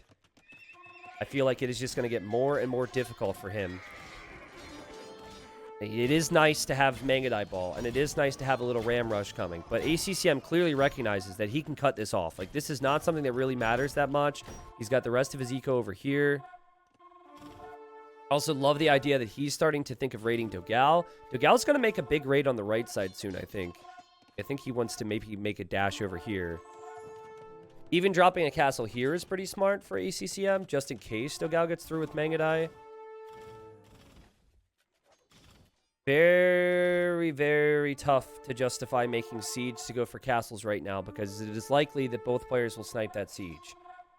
We are 1 hour and 7 minutes in. There's $40 on the line here, guys, but seriously, I mean it when I say that in this group, with how good all the players are in this event, it's possible that losing this game here could be the difference at the tail end of the group stage between you being in 4th place or 5th place. It's possible. It's very possible, especially because you have MBL and Nikop and Tato all firing on all cylinders right now. You gotta expect that like some big names are going to be around that placement. Dogao with some nice recovery here, though. I like the raid. The Camels and the Hussars here for ACCM. Not really finding the best spot to go. Good raids. Now, we do now have another Treb, though, which is an issue. Now, raiding becomes a very complicated thing to do if you no longer have, or if your opponent has castles and then you no longer have castles. And yeah, all ACCM wants, obviously, he is going to lose a lot of him Camels here, but all he wants is to take this castle out. Dogao somehow has found some stone. There's actually some stone here he could take as well. And ACCM just still continues to send the skirmishers forward just to protect the Treb. He might not even get that many kills, but just so he can get a couple more volleys off. Dogao has had to buy stone here. He's going to loop in on this side, though. The skirmishers are like, not again, man. Not again. And there goes the Treb. Dogao keeps the castle up. This is nuts, man. He is, however, losing villagers on the right side of his base. And I noticed that he'd maybe taken some losses in here as well. He's got a lot of idle time as he tries to micro this. And he's down to 88 villagers now. So the Hussar raids from ACCM, as he was distracting Dogao with the Trebs, were massive. And guys, the Hussar raids continue. Dogao is so exposed. The Hussars can run right through the middle. Whereas ACCM, boom, castle at home. Stone walls. Fortified walls even. Castles across the middle. Castle in the corner. It's not even about having the castles for Mangadai production anymore, because poor Dogao doesn't have much gold. It's more so for protecting your economy, and Dogao's population is dipped down to 130 now. And the second he's distracted, you know ACCM's just going to make another Treb, and here it is. ACCM had a crazy first game victory with Aztecs against Chinese. It's an interesting opening. He went for a bit of laming, then went all in Castle Age. His micro and his macro was insane. And yet again here, I have to say, I'm so impressed with how ACCM plays it the longer the game goes. Like in the previous game, it felt like in Feudal Age, some mistakes were made, and then he was never able to bring it back. But Dogao had very good position in this game. And there was a lot of positives to what Dogao was doing, to Dogao's civilization. I mean, Mongols are still one of the best civilizations at this stage of any game, but Hindustanis are as well. Uh-oh, big moment. Mangadai actually raiding. But guys, Dogao's lost his castle. There's 40 Hussars stampeding his eco. There's nothing to hit that trebuchet. I don't know if this ball of Mangadai can do enough right now. Yes, this ball has 70-some kills. Yes, there's some villagers around, but skirmishers can always head back to deal with that. There's still not a lot from Dogao to deal with the Hussar raids, and there's still not a lot of eco for him. He's down to 50 villagers now. Dang, man. What a game. What a ridiculous game here. And Dogao is going to be feeling some pressure after this, believe me. Because he has Tato to play next round, which is actually in a few days. He's playing catch-up. At this point, where you're supposed to be... After this week, you're supposed to be finished with 4 rounds. This is actually his second. So he's got Tato coming up next. And then I forget who he plays after that. But after 2 rounds in Titans League, Group D, Dogao has 2 wins. He got 2-1 by Nikov. Now he's got 2-1 here by ACCM. And ACCM is probably pumped, man. Because ACCM's first round, he lost 3-0 to MBL. And there were opportunities in that series for him to get wins. Didn't get any wins. Then moved on and got 3-0 versus Bad Boy. Still probably feeling very positive. But then he was also realizing, like, okay, maybe Bad Boy wasn't my biggest threat in the group. Someone like Dogao is a big name. ACCM, fantastic victory here. I can't really question the Mongols. I know, you could say, well, why not maybe try another Civ? Like, Mongols are old news, blah, blah, blah. I think we saw the strength of the Mongols. I think Dogao's opening was very strong. I think his mid-game play was borderline perfect. But the problem was, so was ACCM's. And ACCM was just able to get a little more gold control, it looked like. And he was able to play a bit more secure, I think, when it mattered. Because it was harder for ACCM to play this game for a while there in Imp. Like, anytime he moved out with anything, it would get picked off by the Mangadai. But he knew that for the Mongols, they have to rely on the Mangadai. Those Mangadai are going to be in one spot. And then he started to hit different areas. He would show up with the Trebs at interesting times. Again, it was just a fantastic game. And I'm actually curious, who do you think collected the most gold? I think it has to be ACCM, at least because of the relic, right? But, okay, let me ask again a different question, because that's a dumb question. How much more gold do you think he collected? I'm going to say, I'm going to say 5K, but I could be way off on that. I'm going to wait till a couple people guess here, and then we have to move on to another series. Dogao plays Bad Boy afterwards, and then MBL. Yeah, so he has Bad Boy, MBL, and he has Tato. So that means that he needs 2 out of those 3 results to be winning results, at least. Obviously, getting a 3-0 in there would do amazing things for him. 3,500's in somebody, 3K in my opinion. Let's see. Let's see. Okay, whoever said 3K was close, it was actually 2K. It wasn't that much more. You invest a lot of gold to get just the Mangadai upgrades, Elite Mangadai. I mean, I guess you do as well to get Imp Camel. That was just an insane game. ACCM collected a bit more in the way of resources, had a bit more in the way of food, but no massive differences there. Dogao had more stone. Obviously, those castles were a big talking point there. I think I'm still trying to circle back, because normally I'm able to tell you guys what the difference maker was. And I just, instead of there being one moment in Imp, I actually think what it was that ACCM was able to defend from the raids very well. A lot of players, if they're getting raided by Seedram and Hussar, they're going to send camels here, and then they're going to lose their castles in the middle because they send too much to the side or they're too distracted. Somehow ACCM was able to defend from the raids perfectly, end up on top with control of this area with stone and gold, also end up on top at this corner, and then also turn it around to taking out a castle here. I mean, the guy just, his post-imp play there was absolutely nuts. There's just no other way to say it. And I think, again, not one clear moment, but Dogao just needed to break him with the siege push at one point before he ran out of gold. Dang. Again, wild game. Very happy for ACCM, and I'm excited to see Dogao once he knows he needs to step it up, because he's going to be dangerous out there.